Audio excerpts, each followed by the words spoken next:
Hi friends, జీవా హీరోగా నటించిన తలైవర్ తంబి తలై mail తమిళ cinema ఈ మధ్య రిలీజ్ అయింది.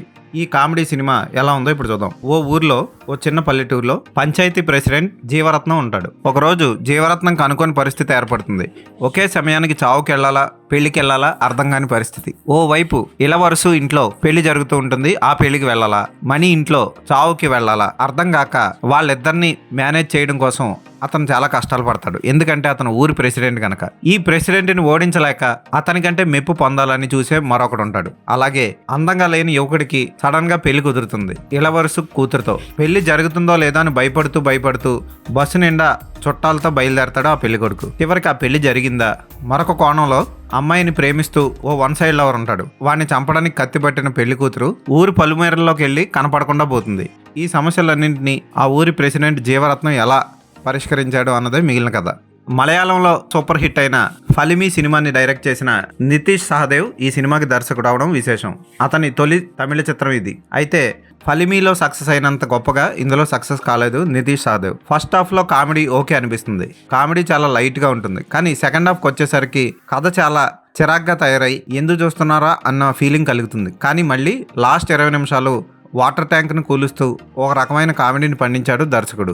జీవా పాత్ర హుందాగా సాగుతూ కథనంతా నడిపిస్తుంది. సినిమాను కూడా అతనే భుజస్కంధాలపై మోసాడు. ఇక ఇలవరుసు పాత్ర మణి పాత్రలు కూడా అప్పుడప్పుడు కొంచెం ఓవర్ చేసినట్లు అనిపించినా పర్వాలేదు అనిపిస్తాయి. హీరోయిన్ గారు చేసిన పెళ్లి కూతురుగా నటించిన అమ్మాయి బాగానే చేసింది. ఈమె కూడా మలయాళ నటి కావడం విశేషం. ఇక పెళ్లి కొడుకు పాత్ర, అలాగే ఎమ్మెల్యేకి ఎక్స్ పార్టీలో ఉన్న వ్యక్తి పాత్ర, మణి తమ్ముడి పాత్ర కూడా ఆకట్టుకుంటుంది. ఫోటోగ్రఫీ బాగుంటుంది. బ్యాక్గ్రౌండ్ మ్యూజిక్ చాలా బాగుంది. పాటలలా సినిమాలో కలిసిపోతాయి. పెద్దగా గుర్తుండవు సినిమా చూసి బయటకు వచ్చేసరికి. స్క్రీన్ ప్లే పరంగా చూసుకుంటే ఫస్ట్ హాఫ్ లో నీట్ గా సాగిన సెకండ్ హాఫ్ లో కొంచెం డిప్ అవుతుంది. మళ్ళీ క్లైమాక్స్ కి వచ్చేసరికి రైజ్ అవుతుంది స్క్రీన్ ప్లే.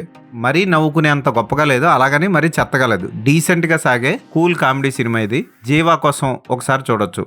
చాలా రోజుల తర్వాత జీవా ఒక మంచి సినిమాతో ముందుకొచ్చాడు. ఈ సినిమాలో అసభ్యకరమైన సన్నివేశాలు లేవు. సినిమా రన్ టైం కూడా తక్కువ ఉండడం ప్లస్ పాయింట్. పాటలు కూడా ఎక్కువ లేకపోవడం మరో ప్లస్ పాయింట్. ఈ సినిమాకి నేను ఇచ్చే రేటింగ్ 2.5/5.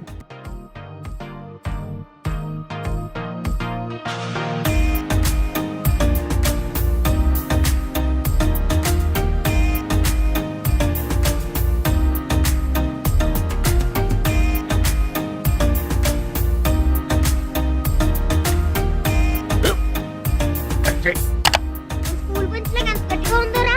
కొట్రా కొట్టు, పర్లేదు కొట్టు. అబ్బా చేయి నొప్పి పెట్టేసింది బాబాయ్. ఆ, నీకు నొప్పి ఏంటి నువ్వు కొడతావా? కమా బిట్ మీ యార్. వద్దు బాబాయ్. వాణ్ణి నేను కొట్టడం లేదమ్మా, వాణ్ణే నన్ను కొట్టమంటున్నాను. నువ్వేం కంగారు పడక్కర్లేదు. అడుగుతావేంటి?